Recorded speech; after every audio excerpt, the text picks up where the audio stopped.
अस्सलाम वालेकुम। मैं हूं आपका अपना प्रोफेसर शफ़ीउल्लाह ख़ान। आज मैं मौजूद हूं एक ऐसी पर्सनालिटी के साथ, एक ऐसी शख्सियत के साथ जिसने आते ही मुज़फ़्फ़रगढ़ में इस डिवीज़न, ख़ास तौर पे डीजी खान डिवीज़न के अंदर एजुकेशन सिस्टम को चेक एंड बैलेंस में इम्प्रूवमेंट लाया। ना सिर्फ इम्प्रूवमेंट लाया बल्कि उन्होंने बहुत सारे सेंटर को चेक किया, बेहतर किया, क्वालिटी ऑफ एजुकेशन को इन्हांस किया। मेरे साथ मौजूद हैं राना आरिफ जावेद साहब, जो डिवीजनल कोऑर्डिनेटर हैं to the minister of education higher and secondary education के। सर, मैं आपसे पूछता हूँ, आपको डिवीज़न मुजफ्फरगढ़ में तैनात किया गया, डीजी खान डिवीज़न पूरी में सॉरी तैनात किया गया, जो कि बहुत ज़्यादा टफ था। इस इलाके के बारे में बहुत सी बातें जो है ना वो थोड़ी सी मशहूर हैं, तो आपने कैसा पाया?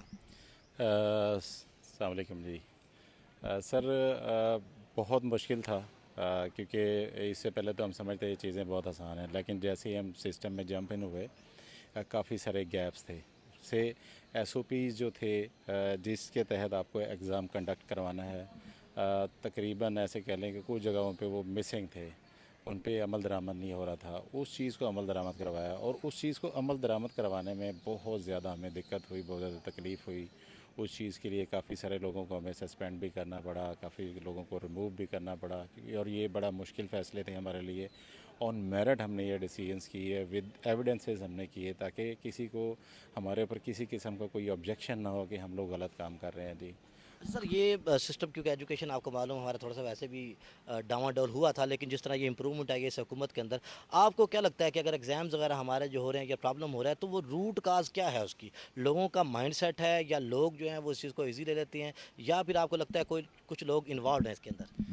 सर, कुछ लोग भी इन्वॉल्व हैं इसके अंदर, और जो कुछ टीचर जो हमारे हजरात हैं वो भी बच्चों को पढ़ाना नहीं चाहते, या उन्होंने नहीं पढ़ाया। मैं सबकी बात नहीं कर रहा हूँ, मैं अक्सर एक बात करता हूँ कि 95 टीचर्स हमारे बहुत अच्छा काम कर रहे हैं, और दे आर सो प्रोफेशनल कि उन्होंने बहुत मेहनत करवाई है बच्चों को। लेकिन जो 5% लोग हैं जो सिर्फ मस्ती करने के लिए यहाँ पे फिर रहे हैं, जो रैलियाँ निकालने के लिए फिर रहे हैं, उनकी वजह से 95% लोग भी डिस्टर्ब हो रहे हैं।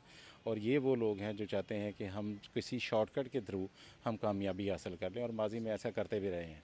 मैं तो सल्यूट करता हूँ मरीम नवाज़ साहिबा के विजन को, राना सिकंदर एयाज साहब के विजन को, जिन्होंने एक एक प्लान हमें दिया कि आपने ये जाके इसको इम्प्लीमेंट करवाना है। हमने जस्ट इम्प्लीमेंट करवाया सर, और उससे मैं समझता हूँ आप बेहतर बताएंगे कि इसमें कितने परसेंट बेहतरी आई है, क्योंकि मैं अगर अपने मुंह से कहूँगा शायद ज़्यादा बेहतर ना होगा, लेकिन आप अगर कहें इसको सेकंड करेंगे तो मेरे लिए ज़्यादा बेहतर फिगर नहीं, सामने इसमें तो आएगी। सर कोई शक नहीं कि जिस तरह इस दफ़ा मॉनिटरिंग हुई है, चीज़ें हुई हैं, आपने ख़ास तौर पे ड्यूटी की है। इससे ये हुआ है कि जो बूटी माफिया थे, वो जो शॉर्ट कटर थे, शॉर्ट कट मारते हैं, उन लोगों को बहुत ज़्यादा तकलीफ हुई है। इसीलिए मेरा अगला सवाल जो आपसे है वो थोड़ा सा है पर्सनल टाइप का। जब इंसान इन लोगों पे हाथ डालता है सर, तो फिर करेक्टर असैसिनेशन होती है। आपने इसे कैसे बर्दाश्त किया सर? सर, मुझे ऑलरेडी कन्वे कर दिया गया था मिनिस्टर साहब की तरफ से, क्योंकि हम आपको एक मुश्किल टास्क देने जा रहे हैं, आप एक मुश्किल काम करने के लिए जा रहे हैं। ये चीज़ें आपको फेस करना पड़ेगी। हम मेंटली उस चीज़ के लिए तैयार भी थे, ऑब्वियसली वो चीज़ें सामने आई भी थी। जब आप मेंटली रेडी होते हैं ना सर, तो इतना प्रेशर बिल्ड नहीं होता आपके ऊपर। आप अपना काम करते रहते हैं, और वो चीज़ें फिर हमने फेस की, उनको एड्रेस किया और पॉजिटिवली उनको आंसर किया। क्योंकि लोगों को हमारे माशरे का सबसे बड़ा प्रॉब्लम ये है कि हमें 90% यही नहीं पता हुआ क्या है। हम नेगेटिव चीज़ को बहुत ज़्यादा बहुत ज़्यादा उछाल रहे होते हैं और क्वेश्चन मस्बत होते चीज़ को इतना आगे नहीं लेकर आ रहे थे। मेरी अक्सर लोगों से ये कंप्लेन होती है कि देखिए, मैं 90% अच्छा काम भी कर रहा हूँ, ठीक है, कहीं ना कहीं मुझसे भी गलती होगी, मैं ह्यूमन हूँ, ह्यूमन एरर हो सकता है, लेकिन आप मेरे काम को भी अप्रिशिएट करें। तो अच्छा, चैलेंजेस तो थे हमें, और अभी उनमें भी हैं, रहेंगे। रहेंगे। रहेंगे, कुछ लोगों को तहफ़्फ़ुज़ात अभी भी हैं हमसे, हमारे लिए रिस्क्स भी हैं, थ्रेट्स भी हैं, और इन चीज़ों को हम साथ लेके चल रहे हैं। एवरी डे हमें काफ़ी सारे चैलेंजेस को फेस करना पड़ रहा होता है अभी भी। अच्छा सर, मैं आपको अक्सर जो है ना वो सोशल मीडिया वैसे ही मैं थोड़ी सी खबर रखता हूँ, आपको मालूम है, मुझे आदत है। और दूसरा ये है कि सिस्टम की बेहतरी के लिए हम भी काम कर रहे हैं, जैसे आप हैं। तो सर ये देखेंगे, आप सारा दिन डाउन टू डस्ट शुरू होते हैं, आप कभी जो है ना चौक कुरैशी होते हैं, चौक कुरैशी से फिर रंगपुर होते हैं, रंगपुर से आप अलीपुर जतोई। इतना ज़्यादा काम, मैं अपनी डिस्ट्रिक्ट की बात करूँ मुजफ्फरगढ़ की, इतना सारा काम, तो फैमिली को टाइम क्या कैसे देते हैं? क्या आपने रूटीन बनाई हुई है? सर, मेरा ताल्लुक़ मुजफ़्फ़रगढ़ से है, और मैं अपने शहर में रहते हुए अपने बच्चों को वीकेंड पे मिलता हूँ सर। मेरी अच्छा, डेडिकेशन का छः लेवल दिन ये, 6 दिन यानी कि पढ़ाई। Every every time I am on the road sir. और हर दिन मैं 10 सेंटर भी चेक कर रहा होता हूँ, मैं 12 भी कर रहा होता हूँ, मैं 13 सेंटर भी चेक कर रहा होता हूँ सर। उनको टाइम देना, उनको ऑब्ज़र्व करना, उनकी एक पॉजिटिव रिपोर्ट निकालना या उनको आइडेंटिफाई करना कि इश्यूज़ कहाँ पे हैं, स्टाफ के लेवल पे इश्यूज़ हैं, आरआई लेवल पे इश्यूज़ हैं, स्टूडेंट लेवल पे इश्यूज़ हैं, कहाँ इश्यूज़ हैं, कौन लोग इन्वॉल्व हैं इसके अंदर, क्यों इन्वॉल्व हैं और उनको कैसे एरेडिकेट किया जा सकता है सर। इस चीज़ के लिए काम करना अब यकीनन बहुत मुश्किल होता है और हर कंप्लेन को हम बहुत ज़्यादा सीरियस लेते हैं क्योंकि हमें हमें इंकरेज इतना ज़्यादा किया अपना सीएम साहबा की तरफ से, मिनिस्टर साहब की तरफ से, हमारी हौसला अफजाई इतनी है कि अगर आप मुझे 30 दिन रोड पे गए मैं फिरने के लिए तैयार हूँ सर। ये आपकी कमिटमेंट है। अच्छा सर, ये एक और बात है, मैं क्योंकि सवाल करता रहता हूँ, ये बताएं कि इतना प्रेशर, इतनी आपको नेगेटिविटी बेयर करने के बाद ये आपकी फ़िटनेस, ये आपकी स्माइल, ये आपकी खूबसूरती, इसका राज क्या है सर? देखिए, अगर आप ठीक हैं ना सर, अगर आप गलत नहीं हैं सर, तो आपको कभी परेशानी नहीं होती सर। अगर आप ठीक कर रहे हैं सर, अगर मैं गलत हूँ ना फिर मुझे परेशानी होगी सर।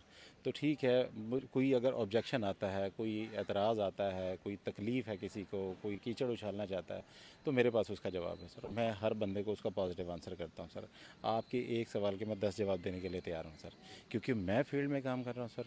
मुझे रूट कॉज पता है सर, किस बंदे के साथ मेरी क्या डीलिंग है, किस बंदे ने क्या काम किया है, किसकी परफॉर्मेंस क्या है, कौन लोग अप्रिसिएशन सर्टिफिकेट के लिए अवार्ड हुए हैं, किन लोगों को हमने घर भेजा है, किन लोगों को घर भेजना है, ये सारी प्लानिंग है सर। अच्छा सर, स्टूडेंट्स के लिए, आप जो स्टूडेंट्स हैं, ज़ाहिर बात है मेरिट का बच्चा, मैंने ऐसे ऐसे बच्चे देखे हैं, हम भी स्टूडेंट थे, आप भी स्टूडेंट थे, कि हमारे अगर 3 मिनट भी ज़ाया होते थे ना सर, तो बहुत ज़्यादा तकलीफ होती है। स्टूडेंट्स के लिए आप जो मेरिट के हैं, मेहनत करना चाहते हैं, ईमानदार, उनके लिए क्या पैगाम देंगे सर? सर, जो स्टूडेंट्स हैं, बहुत ब्रिलियंट स्टूडेंट्स हैं। हमें कुछ इतनी खूबसूरत सिफारिशात आई कि मेरा दिल बाग बाग हो गया। मतलब एक बहुत ही रीज़नेबल पर्सनैलिटी की मुझे कॉल आई और उन्होंने मुझे कहा कि मेरा बच्चा फ़लाँ सेंटर में पेपर दे रहा है। तो ये सुनते हुए थोड़ा सा ना परेशान आप हो जाता है कि अगला सवाल क्या होगा इनका, कि क्या करना है। तो उन्होंने कहा जी कुछ भी नहीं करना, हमारे बच्चे को ना ना कोई सवाल पूछे और ना हमारा बच्चा किसी को बताएगा, उसका डिस्टेंस मेंटेन करवा दें थोड़ा सा। अच्छा, यकीन करें, दिल खुश हो जाता है ऐसी बात से। रीजनेबल है सर। हाँ, बहुत ज़्यादा, बहुत ज़्यादा, ताकि वो अपना पेपर पूरी एफिशिएंसी के साथ दे और हम अपने पूरे मार्क्स अपग्रेड कर सकें। और उसके बाद सेकंड चीज़ क्या आ जाती है, कुछ बच्चे ऐसे होते हैं समटाइम ना, हम पेपर लेट अपना डिलीवर कर रहे होते हैं, से हमारी टीम पहुंच जाती है, तो जो हमारा स्टाफ है वो क्या कोशिश करता है कि जो उसने 10 मिनट पेपर लेट दिए हैं वो एक्स्ट्रा नहीं दे रहा। हम पहुंच गए, वो एफिशिएंसी दिखाएगा कि यार इसको अब बस क्लोज़ कर दें। भाई ऐसा नहीं करें यार, हमारे बच्चे हैं, पूरा साल मेहनत की है, आपने जो 10 मिनट लिए हैं वो 10 मिनट इससे वापस करें सबसे पहले तो। उसके बाद अगर आपको फेवर कर सकते हैं 1 मिनट के, 2 मिनट के, प्लीज़ ज़रूर करें, प्लीज़ ज़रूर करें, क्योंकि उसके करियर का मसला है। यही हमारे इंजीनियर्स हैं, यही हमारे डॉक्टर्स हैं, यही हमारे मुस्तकबिल के एडमिनिस्ट्रेटर्स हैं। अगर हम इन्हें सपोर्ट नहीं करेंगे, इनके साथ कोऑपरेटिव नहीं होंगे, तो ये आगे नहीं जा सकेंगे। आज हम इनको सपोर्ट करेंगे, कल ये हमारी कौम को सपोर्ट करेंगे सर। सर बहुत शुक्रिया। तालीम किसी भी मुआशरे की तरक्की के लिए अहम किरदार अदा करती है, और जिस तरह हुकूमत पंजाब मरीम नवाज़ साहबा और जो है हमारे जो सीएम वक़्त साहब के साथ जो हमारे पास एजुकेशन मिनिस्टर हैं, जिस तरह वो तालीम पे तवज्जो दे रहे हैं, ये बेहतरीन, और हमें यकीन कामिल है कि राना आरिफ जैसे लोग जो हैं अगर यहाँ पर आना शुरू हो जाएँ, पूरे पंजाब में ऐसे लोग आना शुरू हो जाएँ, तो हमारा तालीम का निज़ाम ना सिर्फ बेहतर होगा बल्कि बेहतरीन हो जाएगा, और हम बेहतरीन जनरेशन को प्रोड्यूस करेंगे। शुक्रिया।